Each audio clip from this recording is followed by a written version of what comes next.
super excited about the content that we're going to be sharing with everybody here today. Really appreciate you guys being here. And so how did you guys get started? What's your story? Chris was getting involved with this like credit thing, and he's my older brother. So like throughout our entire life, whatever he does, I at some point take interest in it and at least start doing it myself, whether it was like, oh, he's really into doing tricks on the trampoline. I want to do tricks on the trampoline. Like even something is that when we were kids, so now he's doing this financial thing and I was getting really into it myself. And, immediately I had gotten a couple credit cards, based on some of the things he was telling me. And like all of a sudden I got these like huge credit lines and I was like, okay, yeah, this is cool. This is cool now. So we were just kind of like, honestly, just kind of like leveraging our credit for a few months, several months actually, just kind of like earning a lot of credit card rewards, hitting sign-up bonuses, traveling for free. That was the biggest thing. Like I had just gotten my job, so I was like, oh, now I'm getting this salaried income. But at the same time, I was taking at least 1 to 2 trips a month, getting on a plane, flying somewhere, Oklahoma, Florida, California, wherever. But I wasn't even paying for the flight because I was using credit. And it was just amazing to me. Just this entire space that I had no idea about like 3 months ago. And now all of a sudden it's like the lifeblood of how I'm traveling. And that was very important to me. So that just kind of was the rest of 2019. We just kind of kept doing it. And then right around the January timeframe, we started talking to our friends about it. We were like, oh, hey, did you know you could do this or you could do that? And we started getting people that were interested in what we could say. That was kind of the biggest That was key. Pretty big. I actually went out to Las Vegas for the first of the year just to visit some friends. And while I was out there, one of my good friends from Vegas was out there with his girlfriend. And I happened to basically hook him up with Caesars Diamond status, which is the highest status over at Caesars. Part of getting that, I see Hector's like, hey, I know what you mean. Yeah. So there's a lot of perks of becoming a Caesars Diamond member. And one of them is you get like $100 comped meal. So I was like, hey, why don't you take your girlfriend out for your anniversary? Like it's completely comped. You got like some free show tickets. He got his room upgrade and he's like, yo, this stuff's awesome, man. Like you should start teaching other people how to do this. We're like, hey, that's not too bad. Yeah, and naturally, I mean, Chris took a different path than me. I went to college, bachelor's in engineering, so I've been going through the schooling system for a while. So I'd always been someone that enjoyed teaching people. So for my friends, I would get on the phone with them and talk for like hours just about credit. I convinced one of my friends, she had no interest in credit at all after talking to me like 2 or 3 times. She's like all into the secured cards. Now those are getting upgraded and like she's really into it. So I was like, okay, people are clearly interested in this and people want to learn about it, because what me and Chris realized is that nobody cared until they saw or heard from us what it can do.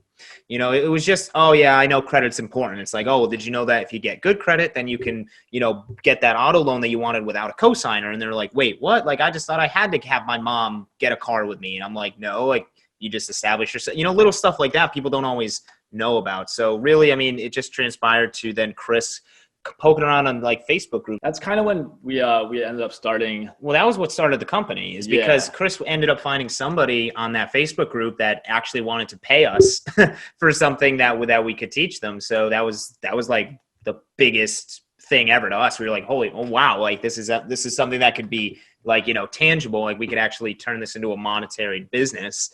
So that happened in February. And then, we just kind of kept talking on the Facebook group, talking to friends. Now we started kind of selling some of our knowledge, because that's really what you pay for sometimes is, okay, well, you spent months learning it and I'm going to tell you about it in 30 minutes, so people started doing that. And then we created our Instagram page in, April, because we were like, okay, we've taken enough time and put energy into it that we wanted to just start going on social media. Yeah. We actually just passed 6,000 followers on Instagram. And to give you some sort of an idea, we had through April, May, and even through mid-June, I think we were hovering at like 75 followers. So for the first like 2.5 months, for the first like 10 weeks, we had we were lucky to even say we had 100 followers. I don't even think we did. I think we had like 90 followers. And this was like friends, our mom. I had my cat's Instagram follow us. Like, come on, we were just really trying to pump the numbers up.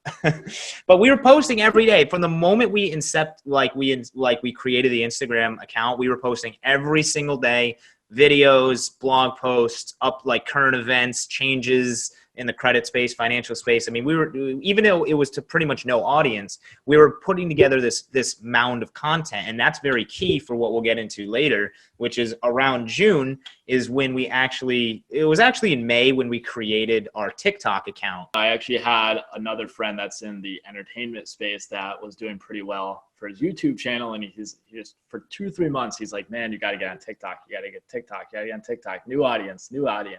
And I was like, you know what? All right, I'll try this. Yeah. So it was like the end of May. I think it was like the end of May going into June. And Chris is like, all right, we created a TikTok. Like now we're doing TikToks. And I was like, okay, sure, whatever. Chris actually did the first like 2 or 3 videos for us.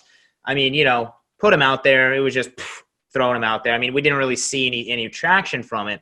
But then it was like end of May, first week of June, I think, when me and Chris started to like learn more about what to do with the platform.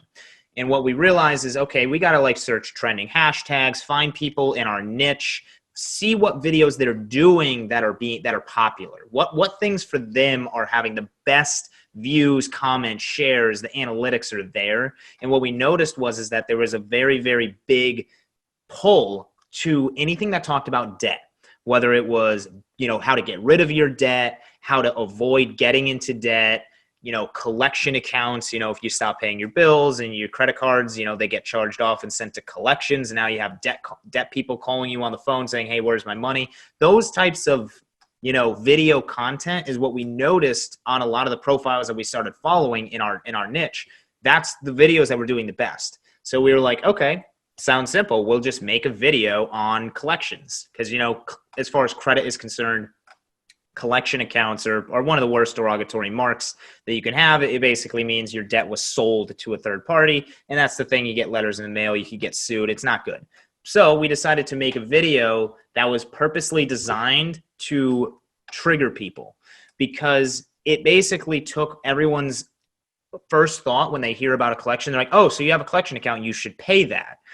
Because it's natural. Okay, well, I have debt, I should go and pay that. But our video was the complete opposite. It was, do not pay your collections. That was the whole video. It was like, like a 30 or 40-second video all about 3 reasons why you should not pay your collection accounts. And there was very, very valid reasons, and we still stick to that today. That's kind of our shtick. But this video just happened to hit the exact right type of audience for us. And within a week, it had over 1 million views. I mean, it went like viral, like completely out of the gate for us. Like we had our TikTok for like less than 2 or 3 weeks, and all of a sudden it's just like, Josh, we have like 100,000 new followers. So that was absolutely incredible for us, because we saw at that moment how different TikTok was. We had posted on Instagram for close to 3 months, every day, every single day, hashtags, tagging people, whatever. 3 months straight, nothing. The only people that were engaging were following us. We posted on TikTok, and now there was this new wave of people that weren't following us but saw the content anyways. And once we realized, wow, that is the monumental key difference between every other social media platform out there and TikTok. The absolute visibility that you garner by posting on TikTok versus any other platform when you don't already have a following is absolutely, insanely different. So then from there, we just kind of posting TikToks, growing that, and, everybody started flowing into our Instagram. And that was pretty much how the trickle effect work is: capture them on TikTok with those quick little 30-second videos. Then they flow to our Instagram. Now they have 3 or 4 months worth of content to dig through, because we had been posting and posting and posting. And then it was pretty much like it was an automated nurture. We didn't really even have to do anything. It's not just about it going viral. It's just that you're actually getting results for your clients. Yeah, well, I think especially after we started talking to a lot of people on Instagram and TikTok, especially the live streams, it really opened our eyes, again, after talking to people, on how many people just don't understand credit. And so what our main purpose of our Instagram originally was, and it still is we basically want to do credit made simple. Break down this complex topic that's not taught in high school. It's not taught in college. It's usually not taught in anywhere until you actually need it. And when you need it, you're getting advice from your friend, your mom, your dad, like someone you just saw on the internet, an article. But a lot of the advice out there is just way, way too complex. Like there's no reason to overcomplicate things on how to build a good credit score. And there's just too much information. So it's like, how can we take this really complex subject, break it down in a way that not only people can understand that, but people can consume it and apply it to their own personal situation. So there's that term, knowledge is power. We hate that. That is literally my least favorite phrase out there. And the reason is because knowledge is power is indicative of saying, oh, just having knowledge is good. Just simply having it, just having the book in front of you is good. That's all that you need. But then there's no actionable step forward. And that's where we kind of change that phrasing and say it's not knowledge itself that's power, it's applied knowledge that's powerful. So that's kind of been something we've stuck to literally since the beginning, is just how can we, capture an audience, obviously with like, funny, quick TikToks that they can, kind of digest very easily. But then also, how can we distill a complex subject and then teach it to them in a way that makes sense and that they actually enjoy? And we've had a lot of people say that they never cared about any of this stuff until they started watching our content. And we thought that was pretty much crucial. TikTok's a great way to, express yourself. Whether it's financial, whether it's beauty, whether or not you're working out or whatever. I mean, you can express yourself in a way that's just different and can be more engaging with your audience too. We'll go on lives and, just kind of have fun with people. And it's just all about the level of visibility and engagement that you can get off of it. So we've found that to be very, very influential for our brand, because that's what we've built at this point. Lots of companies are companies. That's what they are. We are a brand. People want to work with the Credit Brothers, Right. And it's indicative of social media for sure. That's awesome. Sure. Now I got a question that's a little bit off topic, but I'm just curious based on the hashtags, because I know hashtag is a key component to TikTok and Instagram and other social media platforms for that matter.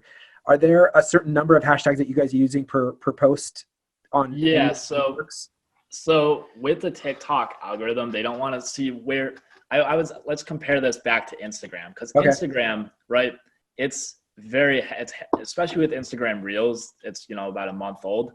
It's very hashtag driven. So you can stack like 20 or 30 hashtags in your post, and that's all going to be very beneficial. That doesn't work on TikTok. In fact, it makes more sense on TikTok to use something like 3 to 5 or 2 to 5 hashtags, usually 1 or 2 that are really, really big. So over 500 million likes or comments or uses, and then a couple that are smaller that you can rank really high in. So under 250,000. So if you go like hashtag the Credit Brothers, right? There's only going to be like 4 on that one, but you want a couple small ones and then 1 or 2 big ones in there. So the algorithm can match your video to your overall niche. But as well, if that video does do really well, you're going to be able to rank, number 1 or number 2 in those smaller hashtags. Yeah, and that's what was good for us. I mean, on that video that went really viral for us, we had a couple hashtags that we were just number 1 in. Number 1 or top 3 to the, so if people were searching anything in debt or collections or anything like that, they would see us. As opposed to, and it was funny because all the people that we were looking at ended up being below us because of how good our video did. That was just kind of funny, but that's awesome. Yeah, I think you guys came up on my For You page. So that's how, and I think it was that viral video. That was my first video that prompted me to see you guys on Instagram and, message. That's how it all began. So appreciate you sharing that story. That's really awesome. So we have some slides that we prepared for everybody who's watching. And I'm going to pull them up right now. And let's just get them pulled up right there. But before I pull up the slides, what are the top 3 things people need to know about credit repair? So number 1, first and foremost, when it comes to credit repair, it is not a one size fits all. The thing that we talk about so much is that credit repair, there are many, many different forms of it. There's popular versions, there's unpopular versions, and pretty much just because you're working with a credit repair company doesn't mean you exactly know what methods they're actually using to go about repairing your report. And that's actually, we'll get into it in the slides more so about what our specific service is. But number one, it's that not all credit repair is the same. And that's very important because a lot of people work with a credit repair company. Company says, okay, it's been 3 months and we can't remove X, Y, or Z items. We just can't do it.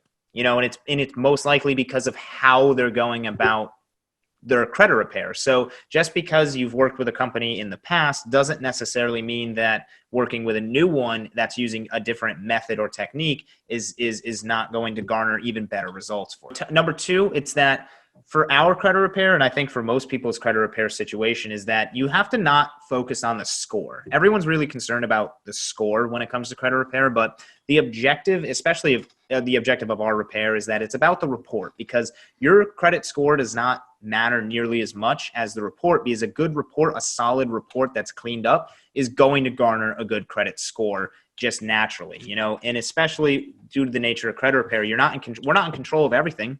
We're only in control of 1/3 of your credit score, so to speak, based on how it's calculated. So our objective is to focus on the report itself. If the score goes up because of other things that are in play, awesome. If the score goes down, that might be because of things that we are not working on. We're not in control of how much credit card debt you have. We're not in control of you applying for new things or whatever the case is. So that's definitely really important as well. And then I would say number three for biggest things about credit repair is that due to the nature of credit repair, there's definitely a lot of gray areas in terms of who you can work with and who you can't. So for anybody that's even remotely thinking about credit repair, it's definitely best to find out and talk to somebody before just arbitrarily signing up and kind of giving away your information, because there is sensitive information that's worked with.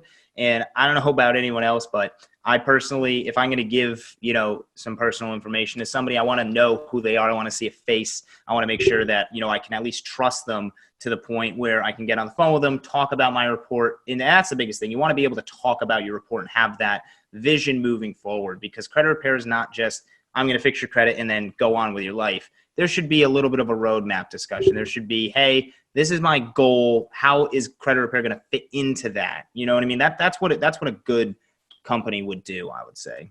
And without further ado, I'm going to pull up the presentation now. Here we are with the Credit Brothers Repair Optimize Leverage. Tell us a little bit about yourself. All right. Well, I guess I'll start because I'm on the top. So that's me and Chris there. That's probably the best we've ever looked. Really took a lot of time and effort to get that photo shoot taken care of. But so I'm Josh. I went to school for electrical engineering, so I've always been a nerd, math, science. That's kind of been my thing.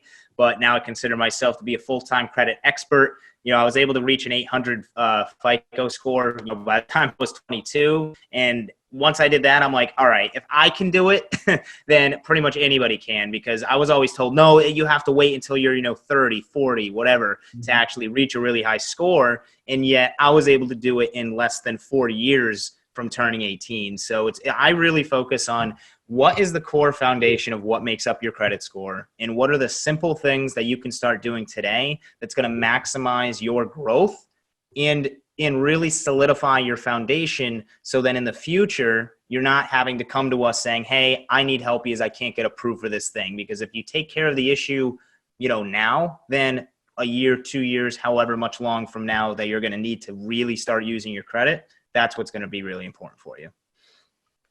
Yeah, so there's so we have the repair optimized leverage, and a lot of the leverage stuff is some of the travel and making money off your credit. So I've always loved to travel, and I love the Food Network. So traveling to different cities in the US, experiencing all types of different food is really, really cool for me.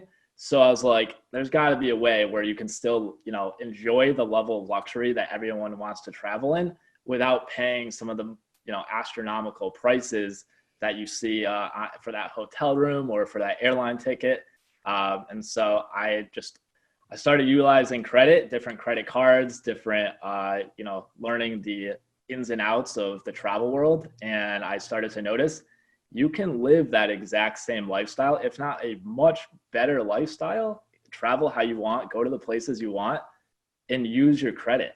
and pays, very, very fractional amounts of money or completely free. When it comes to traditional credit repair is that it's really not in the favor of the consumer, and it's because of the statistics. It's because, out of, 100 people that they take on, or in this case, we gave the example of like 10,000, only 96% of those clients had a score change of less than 25 points, meaning if you kind of revert it, less than 5% of those people really saw a significant change in their credit score. Now, again, what I kind of alluded to earlier about our focus is not even really on the credit score. I believe that the reason that those changes are not as drastic as people might want is because they were not talked to and really had a discussion about what they can do to improve their report, both in their control and in the control of the credit repair company. If there's things that they can be doing before the repair gets started or during the repair, and those things, those actionable items that they can do would be helping their credit score. Well, if they were never notified of it, because a lot of people are just confused about it. So if someone just says, oh, okay, well, I hired a company and they're going to get my credit score to where it needs to be, well, that's a problem. And that's really where we feel traditional companies fail, is they don't give people the guidance to what they can do in addition to the company working as a team. You want to be, it has to be a team effort to really get those score increases. So a lot of companies, you're not really going to get that. And then in addition, they're very bad at disputing. When it comes to their dispute techniques, I mentioned it earlier, how every company has different techniques, and there's ones that are very, very common, and because it's common, they don't garner a lot of results. I mean, it's going to take a very, very long time, years, for enough items to perhaps come off your report to really garner a change. And that's why, 4 in 1,000 disputes are the only ones that are successful. And that's why if you just simply dispute it on your own, you might know that it's not that easy. If you just go ahead and start doing it on your own, it's not going to be very successful. And if you're working with certain types of companies that don't really care about their clients, they're just going to be doing the same types of techniques that you can just read up on Google or something like that, and then just know exactly what to do. And that's why we feel that a lot of companies are not really successful with that. And then Chris, if you wanted to talk about some of the other ones. Yeah. So basically, like 80% of consumers have inaccuracies on their credit reports. So this is really big because a lot of people, myself, I have an auto loan. It's a good account on my credit report, and it's still reported incorrectly. I have 3 different balances on 3 different credit reports, even though there's one car loan with the same balance. So even on good accounts, you can have inaccuracies or misinformation on that report. So how we actually, again, in some of these other slides, we'll kind of break down how we're actually doing the repair, but we use a lot of those inaccuracies to our advantage to remove those items off the report. Yeah, and again, because they're just simply disputing this information, most traditional credit repair companies, they just dispute it. They're just doing something that's very, very surface level, and that's why the results are really not there. It can take a very long time. It's not very successful at all. Most people do not, again, have those massive score increases. They still have negative items on their account, and it's due to a plethora of reasons that we'll kind of get into in a sec here. So in order to really understand how credit repair operates, right? I mean, I've talked about why this credit score doesn't matter. And I think this is a very good visual representation of why we're not focused on the credit scores. Because if you look at how your credit score is actually, comprised, how it's made up, payment history, although it's the biggest one at 35%, is only about a third of the rest of the things that make up your credit score. So you can see, as far as negative items, if you have a late payment or a collection account or a bankruptcy, God forbid, then you're going to have some serious point drops in your score. That's why people have, 300s and 400 credit scores, is because they have these really significant negative items. So simply removing those items are going to garner a boost, presumably to the credit score. But again, it's really that other 65% that is going to be the difference between getting you to where you really want to go and kind of getting you out of the rut that you are in now. It's a combination of fixing that payment history and then thereby removing those big negative items, getting rid of the bankruptcy, getting rid of the debts or the foreclosures and the repossessions and all those really negative items. You get those off there. Then now you can focus on the other 4 aspects, such as amounts owed. You can really try to bring your credit card utilization down. Things like that are really going to help bolster your credit score over time. So I really like to include this slide just to give people that very good representation of what their credit score is, how we fit into it, and then also those negative items that we're working on, how impactful can those really be? Got it. So when do you recommend people pay their credit card, just out of curiosity? So it kind of depends what situation they're in. There's actually been a new rule that we've kind of been kicking around on like TikTok and social media. It's kind of been getting big. It's like the 315 rule. And those are for people that are trying to pay down their debt. So if somebody's in debt and they're not making more than their minimum payments, or they're not able to pay off the card completely, then we recommend people pay their card at least a couple times during the month, because usually if I tell you, hey, you need to make one payment of $100, that might be harder for you to actually do than if I said, just make 3 payments of $50. You end up kind of making more payments that equate to a larger payoff just by chunking it, just by kind of condensing it down to smaller payments. So that's something we suggest for people trying to get out of debt. It's just get in the habit of paying. But if somebody wanted to, let's just say there's somebody that can pay off their entire credit card, and they're just using it as a glorified debit card, which is what we recommend. If you're going to use credit and you want to use it responsibly, never spend more than in your bank account, because you want to make sure that's paid off. You got to be conscious of the reporting date. This is something that's big. A lot of people get confused on this, which is, well, Josh, I just paid off my credit card and I checked my credit score and it's low. It says that my utilization on that card is like 50 or 60%, but I'm looking at my account right now and it's paid off. I made a big payment. The thing is that you have a specific date. It happens once a month, and that's the reporting date, which the information attached to that account, the balances held on a credit card, the money left on a loan, whatever, that information gets sent to the credit bureaus on that day. And you want to make sure you know what that day is, because this is part of our optimization strategy, where you want to make sure you're paying your cards to an appropriate balance before that reporting date. So then when it reports, it's actually going to show a lower utilization, and you don't need to wait an entire month to have it re-report again. So and you can find that information. It's usually right around the statement date closing. So you always want to make your minimum payment by that minimum payment due date. The statement will then close a day or 2 after that, and then that's usually when the reporting date is. So really, this is one of our slides that we like to talk about, because it really drives home the fact that we don't see what we offer as a service as just kind of a one-off, like, okay, like you go and fix your car because it broke. You got to get it fixed so you can start driving again. Okay, you fix your car, you get on the road. When it comes to credit, there's really a cost that occurs when you have bad credit. Obviously, tons of people have bad credit. You see it all the time. You're driving down the road and you see an auto dealership and it says, no credit, no problem. Come on in here. No credit, zero, financing options for everybody. And you might think, well, that's great. I don't need good credit to get a car. Well, there's a problem with that, because what is the true cost of having that bad credit? And this is something that we kind of went and crunched the numbers and looked at. Okay, well, if you take even a conventional auto loan, $25,000, that's going to get you your Honda Civic, kind of, maybe some little upgrades on, nothing too crazy, not a Tesla or nothing, but your standard 5-year loan, 60 months. Some people have been doing 72 months, but that's another story. We're just going to stick to 60 months. And if you have bad credit, then you're going to get a high interest rate. Simply put, if you have good credit, you're going to get a lower interest rate. Bad credit, you're going to get a worse interest rate. And that interest rate is how much money you are paying extra to the bank that is not taking away from the principal amount of money that you owe on the car. So if you have a $25,000 loan and every single month you make a $100 payment, but 30 of those dollars are going towards interest, well, then you're really only paying off $70 from that principal amount every single month.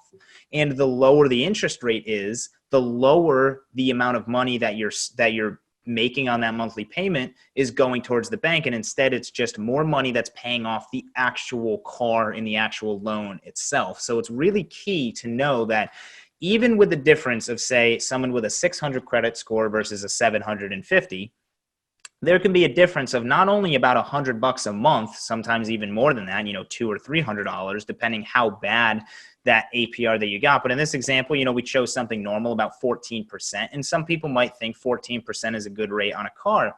But when you compare it to what good credit gets you at 5%, then you're going to see that there's a pretty large monthly difference. It's over $100 just in the monthly cost. But in the interest life of the loan, the actual difference in how much you pay over the entire 5-year period, you're paying several thousands of dollars more. And there's really no other reason that you're paying $6,000, $7,000 more than you need to, other than the fact that you have bad credit. And it's really the lifelong value of what good credit gets you, because on the other side of that card, you can see owning a home. A home is something a lot of people want to have. And you look at the standard, about $200,000 home, 30-year, you're looking at the difference between a 3.3% and about a 5.5% if you have bad credit. Now, granted, things, how they're going right now, interest rates are lower than what you might see on this depiction, but the premise is still there. If you're getting bad rates on your vehicles, bad rates on your home, then one, you need to know what a bad rate is. And that's really just figuring out how much money you're paying in interest per month, and knowing that when you have good credit, you are saving hundreds of dollars a month and thousands of dollars a year. And you can see with a home over the course of the entire length, you're saving close to $100,000. I mean, that's almost half the price of the home. So when we offer credit repair as a service, it's not a service to us. It's an investment, because that investment is going to pay for itself over and over and over again, based on even just one financial product. One auto loan is all it takes for it to pay for itself time and time over again. Never mind if you get one for your son, your daughter, maybe you get one, for another family member or a friend, whatever the case is. You have multiple products that you're trying to finance. Good credit is going to save you so much money. I like to tell people the money that we charge for credit repair is really a discount over the lifelong value of what it is. So in general, credit repair is definitely not an overnight process. We actually just put a video together comparing it to basically working out or going to the gym or your body, right? When someone wants to lose weight or gain weight, for instance, it's not an overnight process. It's not you just take this magical protein shake, you take this magical, you press this magical button and poof, everything's gone. You're in the best shape of your life. You have to do consistent things day after day, month after month, year after year to really get yourself into the position you want. So it's very similar to credit repair, where it's not an overnight process. So a lot of people, they wait until they're already standing in their house or they're in the mortgage office and like, man, I can't wait to get this house. And then all of a sudden they're like, oh man, I have 30 days to close and I need my credit repair. Yes, there are anomalies where we do fix credit really, really quickly. But in the vast majority of times, it does take time. Usually 3 to 6 months is typically where most people fall for us. Most big companies, so name like Lexington Law, it's a big company out there. Average for them is about 15 or so months across the board. And it's really just for the fact on a lot of these big companies, they're not efficient when they're actually sending out letters. So where we're sending things out every 30 days, nonstop, they might be sending them out once every 3 months, once every 4 months. So yes, credit repair does take time, but it's not infinite amount of time. Like it should not take 10 months, a year, 2 years. Like it doesn't take that long. So Great. Yeah, this slide is just really good at just setting an expectation. And again, because of how aggressive we are with our repair, we're Johnny on the spot. We're sending out rounds at least once a month, if not, once every 4 to 5 weeks, compared to most people, which are going to be 2 to 3 months in between. That's why we're getting the results quicker than the average company. And, again, that's why we even have a guarantee. If you don't see anything in 4 months, if you don't even see a collection account come off, if you don't see a hard inquiry come off in 4 months, then, we're going to give you your money back. And that's how confident we are at how quickly we work, because we know even if the first round fails and the second round fails, we know that we're going to get that third round out and it's going to hit. This is the actual repair method that we use versus, the other guys, right? So the classic thing that you're going to read about is, you have a negative item. Just go dispute it.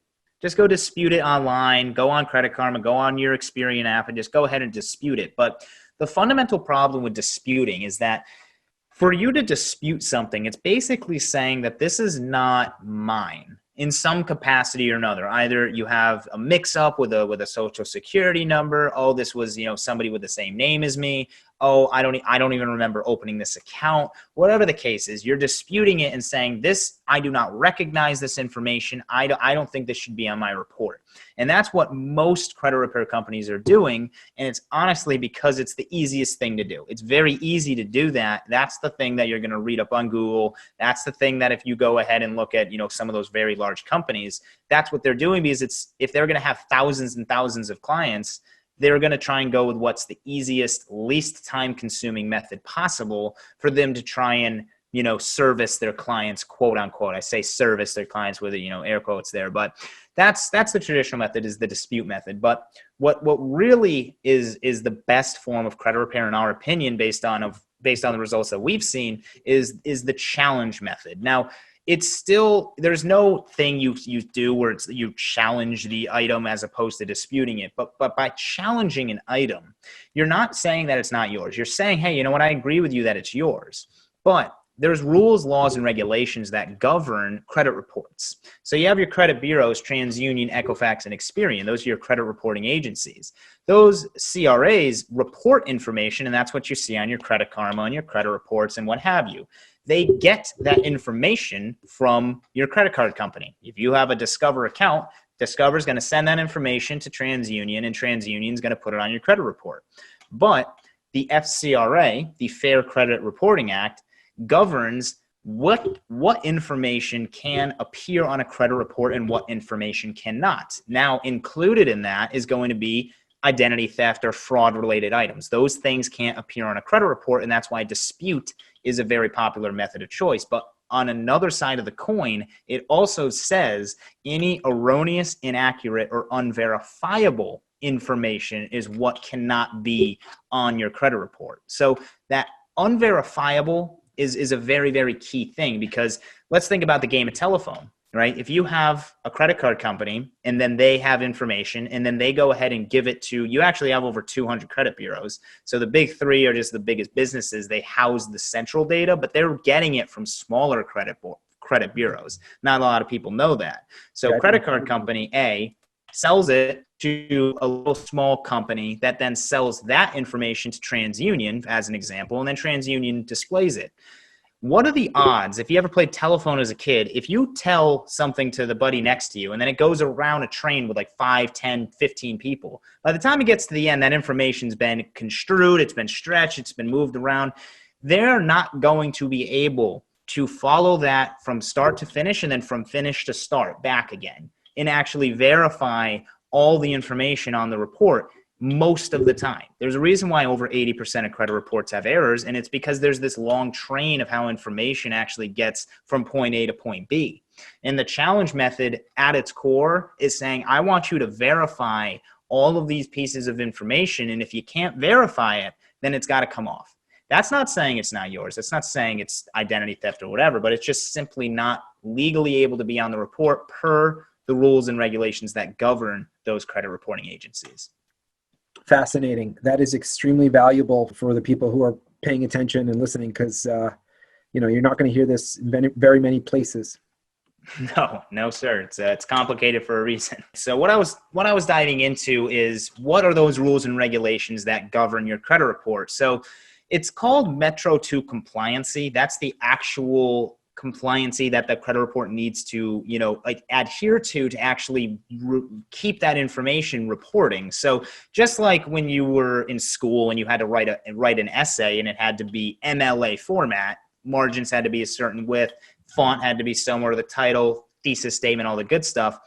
That's the same thing as Metro 2 compliancy. There has to be a certain amount of checks and balances, and if it's not Metro 2 compliant, it's a 1 or a 0. It either is or it isn't. And if it's not, it has to come off the report. So the reason our letters are so effective is that we send out these letters that are challenging these items for that compliancy. And the second bullet point is talking about this system called eOscar. Now, to not kind of bore everybody with too much of the nitty-gritty details, eOscar is basically the automatic system that credit reporting agencies have in place. So like when you go ahead online on Experian or Credit Karma or whatever, and you hit dispute and you say, you know what, I don't like this information on my report, I'm just going to dispute it. That dispute, it's not like it lands into the hands of somebody working at that credit bureau. It goes through this online system and it automatically gets judged. There is a decision made on that dispute automatically through software. Humans never touch it. So what do you do about that? If you really want to have results, because what do you think? The software is going to let people just willy-nilly dispute items, remove it, and have it stay off? No, it's not going to be the case. So you need to bypass that. You need to do something that's going to get that information, get that challenge in the hands of a human, somebody that's actually going to review that information and make a decision on it. So that's another part of what makes our letter so effective, is bypassing that automated system and allowing the actual humans behind the phone review that information and make a decision based on the challenges that we're using. So in regards to, again, the expectations as a whole is we're going to be sending it out to all three bureaus. We don't cherry pick. We don't say, okay, well, you know what, we're going to go on TransUnion first and then we're going to go Experian. No, we're doing all three of them at the same time. Approximately, a week or so after we get them sent out. Now, we have kind of had to alter our processes a little bit. We used to send a lot of mail. We found ways to actually improve that process, especially with all the issues with the USPS lately and all those things. So we've actually had to do a lot more faxing, but, in a very special way. So again, about 7 days or so, once we start the round and we get those initial things sent out, that's when they're usually getting in the hands of the bureaus. From there, they have about 2 weeks or so to actually review that information. Now, keep in mind, it's a real human doing this based on how we're getting these delivered to them. It's really just the method of delivery. Then from there, after about 2 weeks of that review stage, then about a week or so, the bureaus are now going to have sent out their decision on that challenge, of whatever we were challenging, whether it was a collection, whether it was a bankruptcy, whatever, you're going to get that decision on that. So that 14-day average is probably more closer to about 21 to 28 days at this point, just because of certain delays. That's why in the next thing, we hear back in our first round between that 30 to 35 days. It has increased to about 45 days because of COVID. So that has kind of, been a little bit of a roadblock that we've had to kind of hurdle over, but we're still trying to stick to that fast time frame, and much faster than pretty much everybody else. I mean, people are waiting 3 months to hear back from one round of letters with a lot of people. So we've got that cut in half. And then really once we hear back from the bureaus, we're going to assess that information. We're going to prepare another round of letters for you, as assuming that there's still information there. If everything is off that we need it to, we don't need to prepare another one, but we do get that sent out as quickly as possible once we get the results back from that current round. And really, as far as the expectations for what the cost you're paying for is it's our time, it's the type of mail delivery systems we're using, it's the actual labor of going in and preparing these documents. We also have softwares in place to help us automate a lot of the things that we need to do. So really, the only thing that you're paying for besides the service itself is just going to be a credit monitoring service that we have a partnership with, and a lot of people actually really like that credit monitoring service anyways, and they usually keep it after the repair is over. So very cool, very cool. So what are the next steps, guys?